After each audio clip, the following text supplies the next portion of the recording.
Good morning. घरातल्या प्रत्येक स्त्रीला असं वाटतं की आपलं घर परफेक्ट असावं. माझ्यावरूनच सांगते, पण खरं सौंदर्य हे परफेक्शनमध्ये नाही, तर त्या घरातल्या प्रेमात, सुखात आणि समाधानात असतं. आपल्याला वाटतं सगळं जागेवर, स्वच्छ, नीटनेटकं असावं, पण खरं तर घराची सुंदरता त्या घरात असणाऱ्या माणसांवरती अवलंबून असते. कधी घरात पसारा पडलेला असतो, तो आवरायचा असतो, कधी सर्व कामं राहिलेली असतात, पण त्याच घरात जर लहान मुलांचं हसू असेल आणि आपल्या माणसांचा गोड सहवास असेल, तर माझ्या मते हीच खरी श्रीमंती आहे.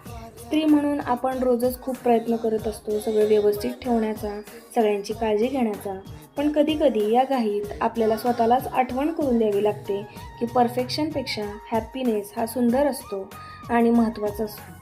कारण काही वर्षांनी जेव्हा आपल्याला सर्व काही आठवणार, त्यावेळेला आपल्याला घर किती वेळा साफ केले यापेक्षा आपण या घरात छोट्या छोट्या गोष्टींमध्ये किती जगलो, किती आनंद घेतला, हे सर्वात आधी आठवेल. थँक्यू.